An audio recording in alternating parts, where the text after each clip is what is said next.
Hi everybody. Today I'll be doing a book review on Star Wars Dooku, Jedi Lost, which is one of the newest novels by the new Star Wars canon universe. And this book, as the title suggests, is about Count Dooku, and really sort of his fall from the Jedi Order, which I always found to be a very interesting topic and somewhat unexplored topic in the Star Wars universe. Both in the expanded universe and especially now canon, there wasn't really an explanation for why he did so, besides the little amount of information we get in Episode 2, and to a lesser extent the Clone Wars animated television show. And also I want to point out that Count Dooku is one of my favorite characters in Star Wars.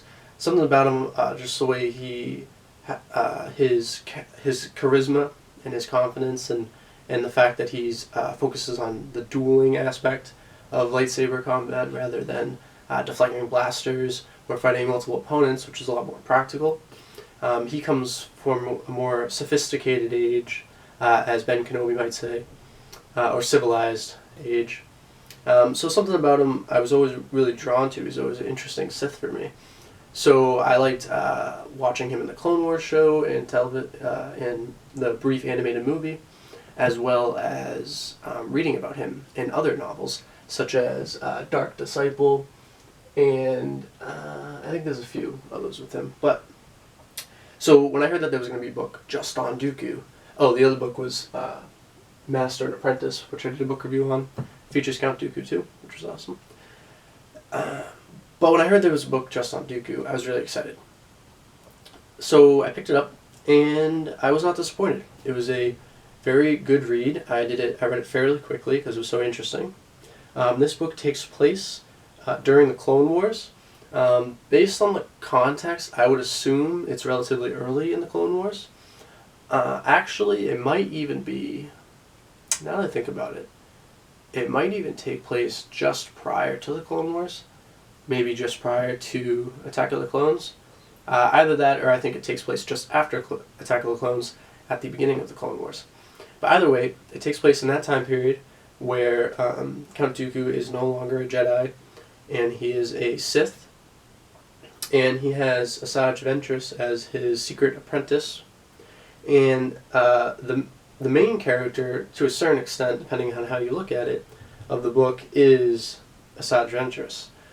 And the whole book, for the most part, is through her perspective. And we follow her on a mission that Count Dooku sends her on. But during that mission, she comes across Count Dooku's journal and starts reading it or listening to it. And in the context of her listening to the journal, that's where we hear a lot of story about Count Dooku. And we hear about his childhood growing up in the Jedi Temple, and then as he becomes a Padawan and a Jedi Master, and then eventually how he falls from the Jedi Order. And then not only is it's not just that Asajj starts reading in the beginning, and then we hear all about Dooku.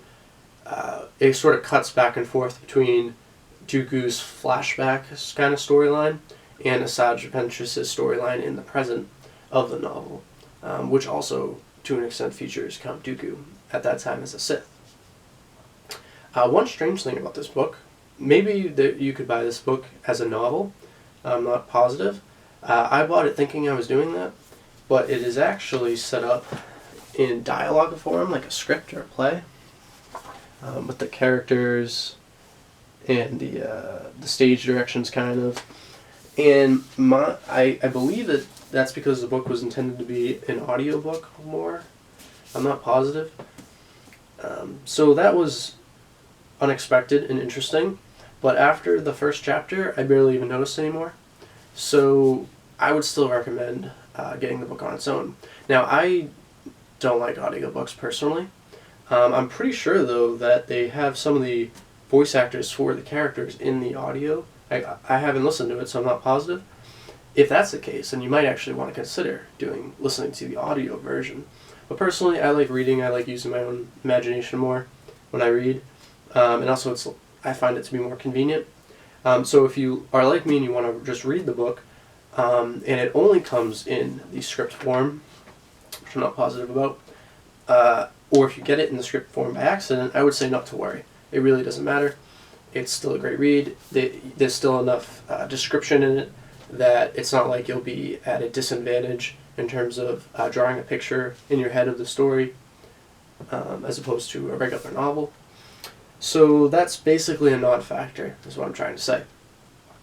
And the story itself, it was really interesting, but the one thing I noticed was if it wasn't Count Dooku, if it was like just a random Jedi that I didn't have any other prior background information about, it probably would have been average, below average in terms of story. This book sort of stands on the shoulders of the preconceived notions and the amount of character development that either before this time period or after this time period that you already have with these characters. That said, it's intended, it takes place within a story that you are expected to already know the characters. So it's a pretty good story nonetheless. But it's not amazing compared to some of the other Star Wars novels. It's not as exhilarating. If I wasn't so much of a fan of Count Dooku, what I'm trying to say is I might not have found it that interesting. So if you are a fan of Dooku, I would definitely say to pick it up. It's a really fun and good read.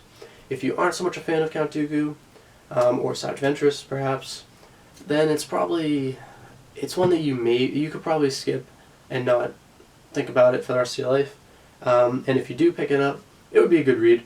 You would like it still, because if you're a Star Wars fan, Star Wars content.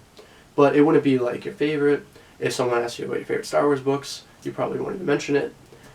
Even I, who really like Count Dooku, and I'm very interested in Asajj, if someone's asking me about my top 5, maybe my top 10 Star Wars books, this probably wouldn't be on the list if it even crossed my mind. So ultimately though, because I love Dooku, I am going to give Dooku Jedi Lost a 3 out of 5 rating. And for what it's worth, I really enjoyed reading it. I'll probably reread it in a few months, perhaps years. And yeah, thank you for watching.